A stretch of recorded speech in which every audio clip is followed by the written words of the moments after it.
Hello friends, welcome to Madras family vlogs. இன்னைக்கு பிரேக்ஃபாஸ்ட்லேருந்து நான் vlog எடுக்க ஸ்டார்ட் பண்ணேன். இன்னைக்கு பிரேக்ஃபாஸ்ட்டுக்கு பீட்ரூட் பூரி தான் நான் செய்ய போகிறேன். அதுக்கு எல்லாம் க்ளீன் பண்ணி இந்த மாதிரி வாஷ் பண்ணி ஒரு மிக்ஸி ஜாரில் நான் மாற்றி எடுத்து வச்சுட்ருக்கேன்.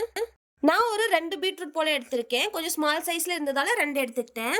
ரொம்ப கம்மியான தண்ணி ஆட் பண்ணி நம்ம அரைச்சி எடுத்துக்கணும். ரொம்ப ஆட் பண்ணிட்டோம் அப்படின்னா அதிகமான தண்ணி வந்து நம்மளுக்கு பூரி பிசைய தேவைப்படாது. அதனால தேவைக்கேற்ப நம்ம தண்ணி ஆட் பண்ணி இந்த மாதிரி ஸ்ட்ரெயின் பண்ணிக்கலாம். இந்த மாதிரி ஒரு கப்ல நம்ம வடி போட்டு எடுத்ததுக்கு அப்புறமா மாவு பிசைய ஸ்டார்ட் பண்ணிடலாம். அதிகமான தண்ணி ஆட் பண்ணாம தேவைக்கேற்ப ஆட் பண்ணிக்கிட்டோம் அப்படின்னா எல்லா ஜூஸையுமே நம்ம பூரியில ஆட் பண்ணி பிசைஞ்சு வச்சுக்கலாம். இல்லைன்னா கொஞ்சம் வேஸ்டா போற மாதிரி இருக்கும். இந்த மாதிரி ஜூஸ் எடுத்ததுக்கு அப்புறமா நம்ம ஆஸ் யூஷுவல் உப்பு ஆட் பண்ணி பூரி மாவு கொஞ்சம் கொஞ்சமா இந்த ஜூஸ் ஆட் பண்ணி பிசைஞ்சு எடுத்துக்கலாம். நல்லா பிசைஞ்சு எடுத்ததுக்கு அப்புறமா இது மேல கொஞ்சமா ஆயில் தடவி ஒரு 10 to 15 மினிட்ஸ் நல்லா ஊற வச்சிட்டோம் அப்படின்னா சாஃப்டான பூரி வந்து நம்மளுக்கு கிடைக்கும். இது ஊறிட்டு இருக்க கேப்ல உருளைக்கிழங்கு மசாலாக்கு தேவையானதெல்லாம் நான் கட் பண்ணி எடுத்து வச்சுக்கிட்டேன். உருளைக்கிழங்கு ஒரு பக்கம் நான் வேக போட்டுக்கிட்டேன். இதுக்கு தாளிப்பு கொடுக்கறதுக்காக ஆயில் ஆட் பண்ணிக்கிட்டு கொஞ்சமா கடுகு ஆட் பண்ணி அது பொரிஞ்சு வந்ததுக்கு அப்புறமா கடலைப்பருப்பு கொஞ்சமா ஆட் பண்ணி அதை வதக்கி எடுத்ததுக்கு அப்புறமா ஆனியன் ஆட் பண்ணிக்கிட்டேன். ஆனியன் ரொம்ப வதங்கிட தேவையில்ல, ஓரளவுக்கு வெந்தா போதும். ரொம்ப பொன்னிறமா வதங்கணும் அப்படிங்கிற அவசியம் இல்லை. வெங்காயம் இந்த மாதிரி ஓரளவுக்கு வெந்து வந்ததுக்கு அப்புறமா கருவேப்பிலை, பச்சை மிளகாய் இதை ஆட் பண்ணிட்டு தக்காளி, உப்பு, அதுக்கப்புறம் மஞ்சள் பொடி இதெல்லாம் ஆட் பண்ணி ஓரளவுக்கு வேக விட்டுக்கிட்டேன். இது வெந்து வர கேப்ல உருளைக்கிழங்கு தோல் உரிச்சு இந்த மாதிரி மசிச்சு எடுத்து வச்சிருக்கேன். இது அப்படியே இந்த தாளிப்புல எடுத்து மிக்ஸ் பண்ணிக்கிட்டு கொஞ்சமா தண்ணி ஆட் பண்ணி வேக விட்டுக்கிட்டேன். ஒரு 5 மினிட்ஸ் போல இது சிம்ல அப்படியே வச்சோம் அப்படின்னா ரெடி ஆயிடும். இது ரெடி ஆனதுக்கு அப்புறமா நான் பூரிக்கு தேவையான இந்த மாவு உருண்டைகளை கொஞ்சம் கொஞ்சமா எடுத்து இந்த மாதிரி உருட்டி எடுத்து வச்சிருக்கேன். கொஞ்சமா கீழே மாவு தெளிச்சு எடுத்துக்கிட்டு ஒரு ஒரு உருண்டைகளா பூரிக்கு தேவையான தடிமண்ல பூரிகளா நான் தேய்ச்சி எடுத்துக்கிட்டேன். ரொம்ப தடிமனாவும் இல்லாம ரொம்ப மெலிசாவும் இல்லாம இந்த மாதிரி நான் எடுத்து எல்லாத்தையும் தேய்ச்சி எடுத்து வச்சிருக்கேன். எல்லாம் தேய்ச்சதுக்கு அப்புறமா 1 by 1 நான் பூரிகளா அழகா வந்து பஃப்னு வர மாதிரி நான் போட்டு எடுத்துக்கிட்டேன். பூரிகள் எப்போதுமே இந்த மாதிரி பஃப்னு வரும்போது தான் ரொம்ப நேரத்துக்கு அந்த சாஃப்ட்னஸ் வந்து அப்படியே மெயின்டைன் ஆகும். எல்லா பூரிகளும் போட்டு எடுத்ததுக்கு அப்புறமா நல்லா சுட சுட பூரி கிழங்கோட வச்சு இந்த பூரி சாப்பிடும்போது அவ்வளோ டேஸ்ட்டாக இருக்கும். நார்மல் பூரியை விட இது கண்டிப்பாக டேஸ்டியாக இருக்கும், ஹெல்த்தியும் கூட. கண்டிப்பாக ட்ரை பண்ணுங்க. இன்னைக்கு பசங்கள்லாம் தூங்குனதுக்கு அப்புறமா லஞ்ச் வந்து நான் ப்ரிப்பேர் பண்ணேன். இன்னைக்கு லஞ்சுக்கு ரொம்பவே சிம்பிளாக ரைஸ், அதுக்கப்புறம் அவரைக்காய் குழம்பு, ரசம், இதுதான் ரொம்பவே சிம்பிளாக முடிச்சுக்கிட்டோம். எனக்கு ரொம்ப கோல்டாக இருக்குது அப்படிங்கிறதால இஞ்செல்லாம் தட்டி போட்டு இந்த பிளாக் காஃபி வந்து ரெடி பண்ணிட்டு இருந்தேன். வந்து காஃபி டீ அவாய்ட் பண்ணிட்டேன் அப்படிங்கிறதால இந்த மாதிரி பிளாக் காஃபியில் இஞ்சி தட்டி போட்டு எடுத்துக்கிட்டேன். நைட்டு டின்னருக்கு ஆனியன் கேரட் தோசை தான். அதுக்கும் வந்து எல்லாம் ரெடி பண்ணியாச்சு. நம்ம நார்மலாக தோசை செய்யறதுக்கும் இதுக்கும் நல்ல டிஃப்ரென்ஸ் இருக்கும். டேஸ்ட் வைஸும் சரி, கொஞ்சம் ஹெல்த்தியும் கூட. அப்பவும் வெறுமனே கேரட் தூவி நம்ம தோசை செஞ்சு கொடுத்துட்டோம் அப்படின்னா சாப்பிட்டுக்குவான். என்னோட ஹஸ்பண்டுக்கும் இது ரொம்ப பிடிச்ச ஒரு ரெசிபி தான். அடிக்கடி கேட்டுட்டே இருப்பாரு இந்த மாதிரி செஞ்சு கொடு அப்படின்னு சொல்லிட்டு. என்னோட ஒர்க்லாம் முடிஞ்சதுக்கு அப்புறமா கவுண்டர் டாப்பும் கிளீன் பண்ணி முடிச்சுட்டேன். அவ்வளோதான், இன்னைக்கான வீடியோ இதுதான். இன்னைக்கான ஷார்ட் ஸ்டோரி எதை பற்றினது அப்படின்னா அன்னபூரணி தாயார் அவங்களோட குட்டிஸான ஒரு வரலாறு வந்து இந்த பதிவில் நான் சொல்லியிருக்கேன். நம்ம எல்லார் வீட்லேயும் கஷ்டப்பட்டு உழைச்சி சேர்த்து வைக்கிறது சம்பாத்தியம் அப்படிங்கிறது எதற்காக அப்படின்னா இந்த ஒரு ஜான் வயிற்றுக்காக தான். 3 வேளை சாப்பாடு அப்படிங்கிறது அத்தியாவசியம்.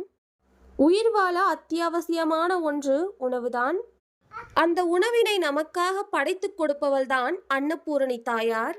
ஒரு கையில் அல்ல அல்ல குறையாத அட்சய பாத்திரமும் மற்றொரு கையில் தங்கத்தால் ஆன கரண்டியும் ஏந்தி காட்சியளிக்கிறாள் இந்த அன்னபூரணி தாயார். அன்னபூரணி தாயாரை வழிபடும் முறையை இந்த பதிவில் ரொம்ப ஷார்ட்டாகவே நான் சொல்லியிருக்கேன். அன்னபூரணி தாயார் அவதரித்த ஒரு சின்ன வரலாற்றையும் இந்த பதிவில் நான் குறிப்பிட்டிருக்கேன். காசி மாநகரத்தில் தான் அன்னபூரணி தாயாரின் திருக்கோயில் அமைந்துள்ளது. அது ஏன் அந்த காசி மாநகரத்தில் போயிருக்கு அப்படிங்கிறத பற்றி பார்த்துடலாம். ஒரு சமயம் சிவபெருமான் ஏகாந்த நிலையில் கண்களை மூடி அமர்ந்து கொண்டிருந்த போது பார்வதி தேவியார் சிவபெருமானின் கண்களை மூடி விடுகிறார். அச்சமயத்தில் இவ்வுலகமே இருளில் மூழ்கி விடுகிறது. ஏனென்றால் சிவபெருமானின் ஒரு கண்ணில் சூரியனும் மற்றொரு கண்ணில் சந்திரனும் இருக்கிறார். பூமியில் உள்ள இருளை நீக்குவதற்காக சிவபெருமான் தனது 3வது கண்ணான அக்னி கண்ணை திறந்து இவ்வுலகிற்கு வெளிச்சத்தை தந்தார். தான் செய்த செயலை பாவமாக நினைத்த பார்வதி தேவியார் பிராயச்சித்தம் தேடி இந்த உலகத்தை வந்தடைந்தாள். பூமியை வந்தடைந்த பார்வதி தாயார் தன் நடைப்பயணத்தை தென்திசையை நோக்கி தொடர்கிறாள். அந்த அம்பாள் காசியை நோக்கி சென்றபோது காசி மாநகரமே மழை இல்லாமல் வறண்ட பூமியுடன் காட்சியளிச்சிருக்கு.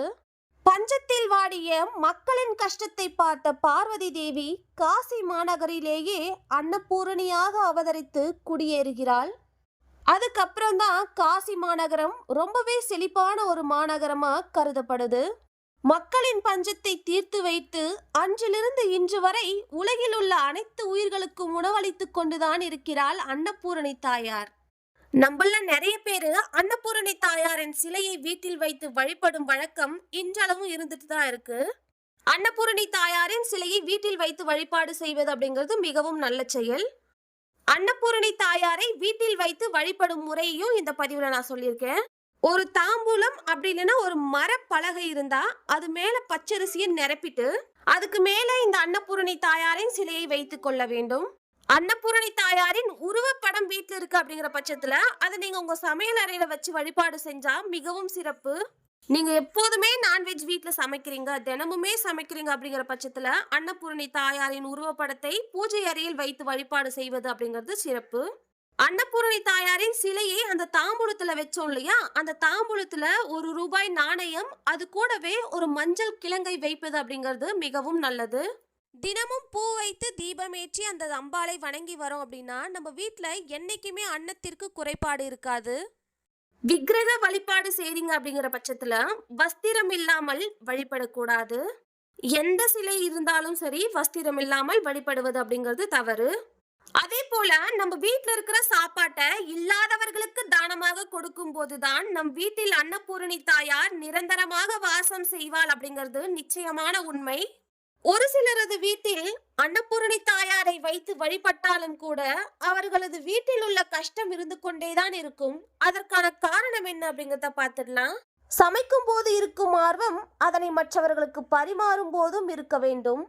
மற்றவங்களுக்கு சாப்பாடு பரிமாறும் போது மன சந்தோஷத்தோடு பரிமாற வேண்டும். நம்ம வீட்டுல இருக்க அரிசியா இருந்தாலும் சரி, தானிய வகைகளா இருந்தாலும் சரி, எந்த ஒரு மளிகை சாமான்களா இருந்தாலும் சரி, அது மொத்தமா காலியாகிறதுக்கு முன்னாடியே நம்ம வாங்கி வச்சுக்கிறோம் அப்படின்னா அது ரொம்பவே நல்லது. இல்லை அப்படின்னு நம்ம கிட்ட உணவு கேட்குறாங்க அப்படிங்கிற பட்சத்துல அதை மனசார தானமா கொடுங்க. அரைகுறை மனதோடு செய்யப்படுற தானம் பலனற்றது. நம்ம வீட்டில் சமைக்கிற சாப்பாட்டை அதிகமாக வீணாக்க கூடாது.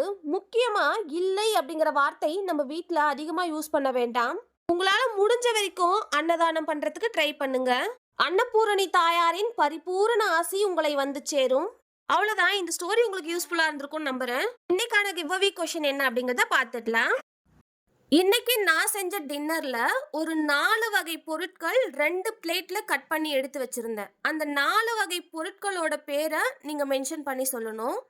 அதோட இன்னைக்கான ஷார்ட் ஸ்டோரி எதை பத்தி நான் சொல்லியிருந்தேன். இன்னைக்கான கிவ் அவே கொஸ்டின் இதுதான். வீடியோ ஸ்கிப் பண்ணாம பார்த்துட்டு ஆன்சர் என்ன அப்படிங்கறத கீழே கமெண்ட் செக்ஷன்ல லிஸ்ட் அவுட் பண்ணி சொல்லிடுங்க. இந்த vlogல வாய்ஸ் கொஞ்சம் கிளாரிட்டி இல்லாம இருக்கும். மைக் யூஸ் பண்ணாம பேசியிருக்கிறதால அப்படி இருக்கும். So sorry for that. இதில் பார்ட்டிசிபேட் பண்ணுறீங்க கிவ் அவேல அப்படின்னா கண்டிப்பாக எக்ஸெட் யூஸ் பண்ணிக்கோங்க. அவ்வளோதான். இந்த வீடியோ பிடிச்சிருந்தா லைக் அண்ட் ஷேர் பண்ணிவிட்டு நம்ம சேனலை சப்ஸ்கிரைப் பண்ணி வச்சுக்கோங்க. மெட்ராஸ் ஃபேமிலி vlogsக்கு சப்போர்ட் பண்ணுங்கள். தேங்க்யூ. ஃப்ரெண்ட்ஸ் அண்ட் ஃபேமிலிக்கு ஷேர் பண்ணுறதுக்கு மறக்காதீங்க. டாடா பாய்.